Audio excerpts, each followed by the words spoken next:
Shabbat Shalom. It's good to be back home. I'm glad to see all of you. I'm glad to be back from vacation. And I don't know if this makes sense, but I'm glad to be away from other people who are on vacation. If you don't know, my wife and I were on a river cruise in Europe, which was beautiful, and the boat was wonderful, and the people were nice. But we were essentially trapped on a boat with a bunch of people for 8 days. It reminded me of that show Survivor. Could we outlast all of them? So the first day we got onto the boat and we were introduced to the people that we would be eating our meals next to for 8 days on a boat in the water where there's no escape. You can't get off. And some of these people were wonderful, some of them weren't, and some of them were just really odd. And on the last night of the cruise, my wife and I, we were like, okay, this is the last night away from our kids. Let's have a romantic dinner by ourselves. And it was immediately usurped by some nice and slightly annoying folks who just invited themselves to sit with us.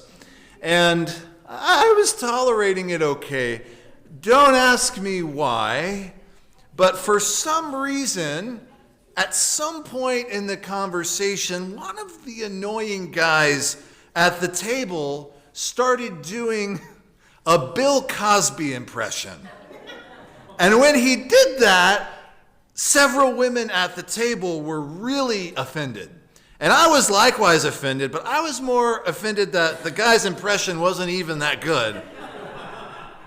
And it kept going, and the bad impression guy said, quote, "You know, the saddest thing about the Bill Cosby situation is that you can't use his jokes anymore." So I replied, I said, no, the saddest thing about the Bill Cosby situation is that the guy abused over 60 women. Come on, man, the saddest thing? I grew up watching the Cosby Show. I ate his Jell-O pudding. I watched his comedy specials. So mine was better. I have to admit, I was really let down when America's Dad, when you found out that he was just such an abusive human being. And I didn't want to initially believe it. And then I was likewise disgusted that it took so much bandwidth to convict a guy who abused so many women over the years. Like I said, over 60 women came and accused him, basically told the same story. All of the details were verified. But because of his wealth, because of his status as a celebrity, it was very, very difficult for him to even get charged with these crimes in the first place. And after all of that, I was appalled to find out that Bill was able to walk out of prison after only 3 years because of a technicality of the American laws of due process. This, my friends, I feel is egregious. It also reminds me a bit of our recently departed O.J. Simpson. Remember that lovely gentleman? Side note, he lived in Las Vegas. He was walking his dog near where I used to live. I see O.J. walking, and he says hi, and I said hi, and then I just wanted to be like, so did you do it? But I didn't do that. I said hi to O.J. Simpson. He blatantly murdered 2 people in cold blood. And then because of his wealth and celebrity status, he was able to assemble the best dream team of crooked lawyers and turn his trial into a media circus in which he was acquitted. If the glove don't fit, you must acquit, as they said. I'll point out for the record, if you don't know this, after O.J. Simpson was acquitted, he wrote a book called If I Did It. And on the book, the word if is in very tiny letters. So the cover of the book basically reads, I did it, and he detailed literally how he did it murdered these two people. And because of the law of double jeopardy here in America, it says you cannot be charged for the same crime twice. He essentially got away with that. Now, I have struggled to think about how I actually feel about cases like Bill Cosby and O.J. Simpson, because in my heart of hearts, I do believe in the American criminal justice system, even when I don't like the outcome. I believe that every person has the right to a trial by their peers. I believe that every person has the right to access a lawyer when they are accused. And I believe that every American has the right to due process. Now, unfortunately, based on my very limited understanding of how people are charged, it seems like while Mr. Cosby is very obviously guilty, the Supreme Court of Pennsylvania is not saying that he is innocent. The way in which he was convicted, they say, that is not legal, and therefore he cannot be punished accordingly. What we have here is something like a catch-22. Morally, what he did was abhorrent, but technically, by releasing him, justice was served. And the whole thing still feels really gross to me. However, if we deny Bill Cosby his legal right to due process, we theoretically undermine the whole criminal justice system, and I'm not willing to do that just because I don't like the outcome. So to segue into our Torah portion for the week, Parshat Pinchas. I don't especially like the outcome that begins this parsha. Last week, we're told at the very end of Parshat Balak that the Israelite men were seduced by foreign Moabite women, and that a Jewish man named Zimri publicly took a Midianite woman into his tent to have relations with her. Oh, there you go. But he does this moments after Moses advises against this. So we're told Pinchas took a spear, followed them into the tent, where he blatantly murdered them with a spear in front of the whole community.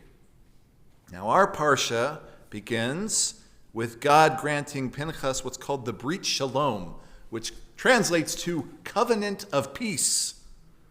Now, the rabbis, the sages of our tradition, have a very, very hard time with this concept, with this idea. Much like with Bill Cosby's situation, they say morally what Pinchas did is abhorrent, awful.